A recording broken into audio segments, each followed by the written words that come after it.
Bonjour à tous, c'est Atlante. Aujourd'hui, une vidéo pour vous faire part d'une grande inquiétude au sujet de quelques-uns de nos concitoyens. Et quand je dis quelques-uns, d'ailleurs, je ne sais pas véritablement quelle proportion le phénomène a ou prend actuellement. Donc, de quoi s'agit-il?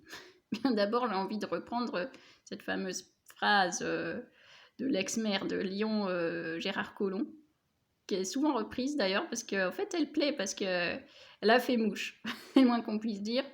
C'est qu'il parlait de gens qui vivent côte à côte. Et évidemment, quand on reprend cette phrase, on ne pense que, on va dire, aux populations allogènes, hein, aux populations d'origine étrangère, en tout cas qui ont apporté avec eux leur tradition, leur civilisation. Et en fait, moi, je parle pas du tout de ça. Alors, ça existe bien sûr, mais en fait, on vit aussi côte à côte, mais de gens qui nous ressemblent physiquement, mais en fait, qui dans leur tête sont déjà peut-être même l'homme nouveau, quoi. Voilà. Donc, de qui je parle en fait? Eh bien, je parle de gens qui fait les mêmes études que nous, qui faisaient partie de cette classe moyenne, donc soit moyenne, soit supérieure en France, hein, poursuivaient des études, etc. Certains occupent même des jobs, des bons jobs, voilà. Et en fait, ces gens-là, ils nous cachent des choses. Et ces choses-là, alors moi, je suis tombée sur le cul. En fait, ça fait un moment que j'observe ça. En vérité, ça fait 10 ans que j'observe ça. Alors, un peu dans l'entourage, proche, moins proche, etc. C'est en fait le basculement de gens qui nous ressemblent vers des pratiques bizarres ou obscures. Voilà. Donc, alors récemment, il se trouve que j'allais à un endroit pendant quelques années et m'arrivait de discuter avec le voisin, qui était quand même toujours, enfin il sentait toujours l'alcool, quoi. C'était quelqu'un qui avait une quarantaine d'années, mais qui avait une certaine lucidité par rapport aux choses actuelles. Et ce mec-là, eh bien, tout récemment, il a avoué qu'il était thérapeute. Thérapeute, mais pas en n'importe quoi. Thérapeute en médecine quantique. Médecine quantique, quoi. Voilà, quoi. Alors, le profil du mec, un mec dans un petit village. Et en fait, du coup, j'étais allée taper sur Internet médecine quantique, parce que j'avais jamais entendu ça. Déjà, la physique quantique, on a du mal à comprendre ce que c'est véritablement. Mais la médecine quantique, voilà. Et en fait, en fait, ça pullule de médecins quantiques partout. Alors après, vous allez regarder ce qu'ils ont fait, ce qu'ils ont suivi comme formation.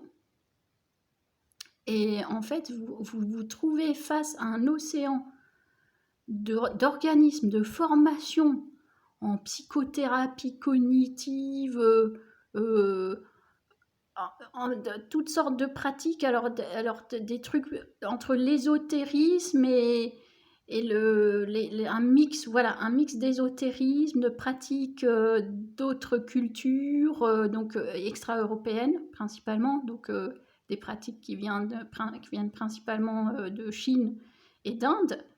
Mais aussi un rappel à certaines pratiques entre guillemets occultes ou médicinales qu'on a pu avoir par exemple dans l'ouest de la France, et tout ça mélangé avec aussi un peu ce côté exorcisme et le côté soins naturopathes, voilà. Alors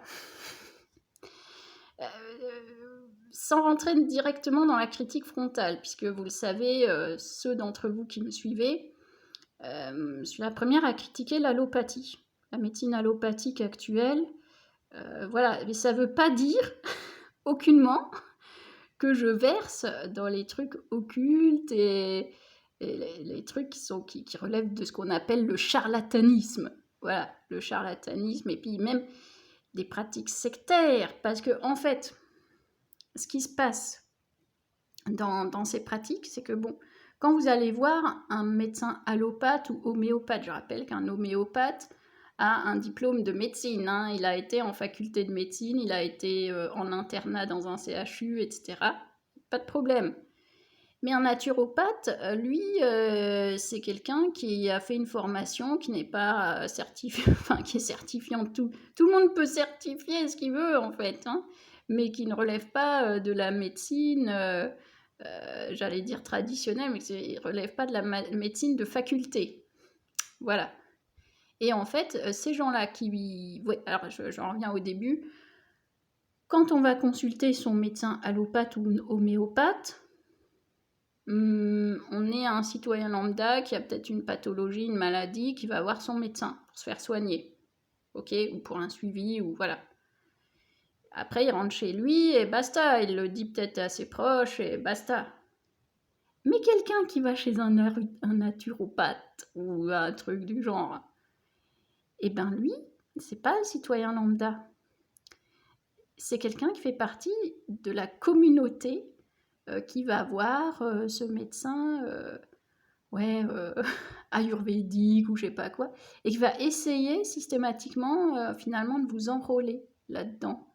C'est-à-dire il y a vraiment cette dérive sectaire de chercher à communautariser en fait des pratiques qui sont des pratiques de soins ou des pratiques à visée de guérison.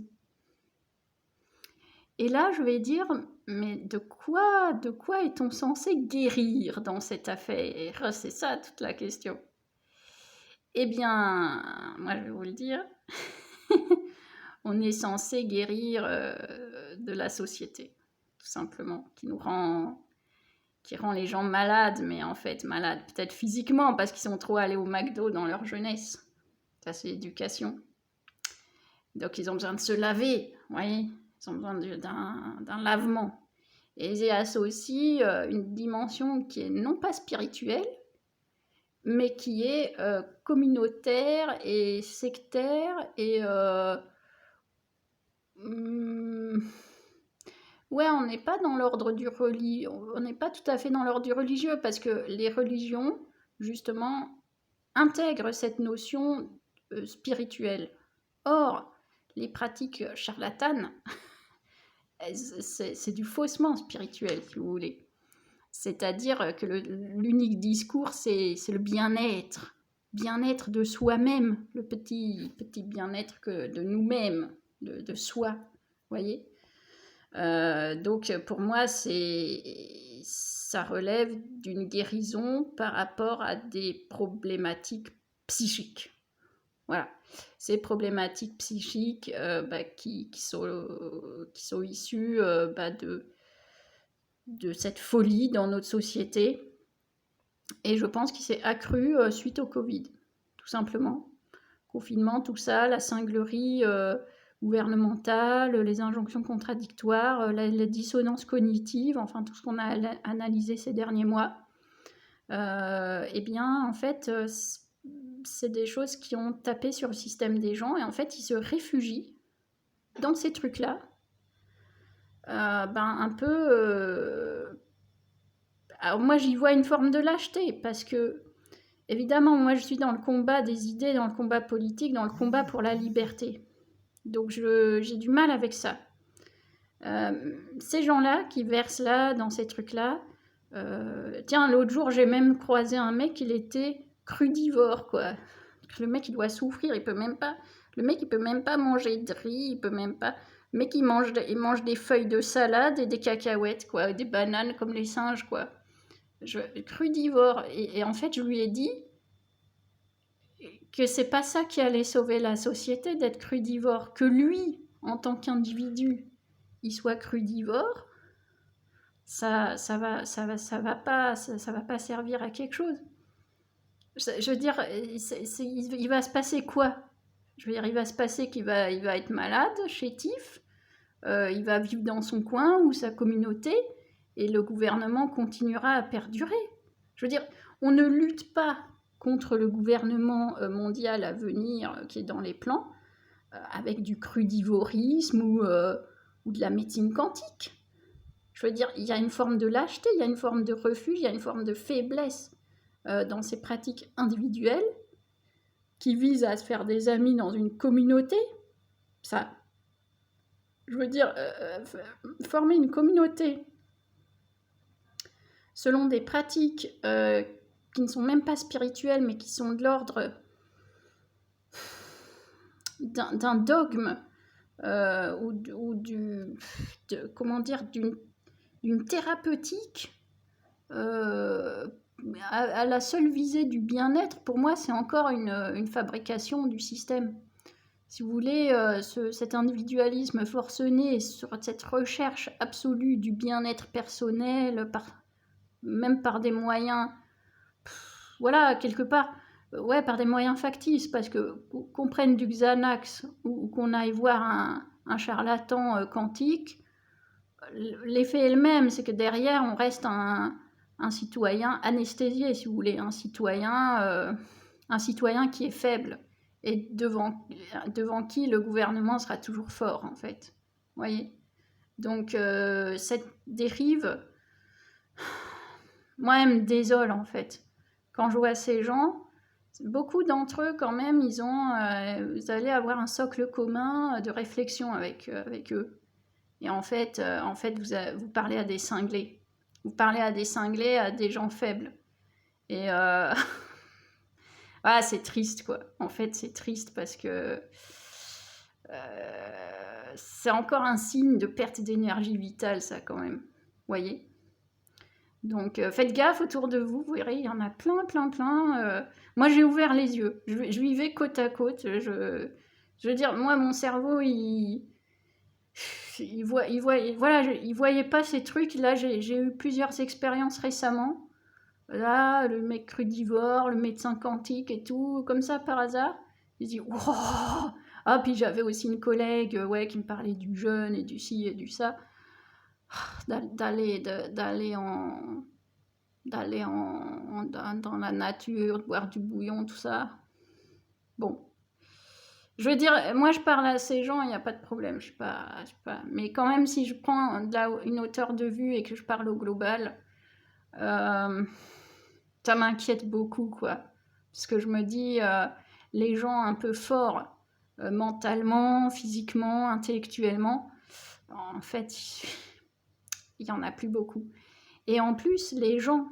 Alors, l'autre jour, je me suis fait allumer, pareil, par une psychothérapeute cognitive. Alors, elle avait un diplôme de chez Spirivie, quoi. Et la meuf, elle se prenait HPI. Donc, HPI, au potentiel intellectuel, quoi. Et elle venait m'allumer tout de suite à dire que j'en faisais pas partie, je faisais pas partie de sa communauté, quoi. Des gens intelligents, ceux qui comptent les allumettes de la boîte toute la journée, quoi. Enfin, ça, ce sera un autre sujet. Allez, salut!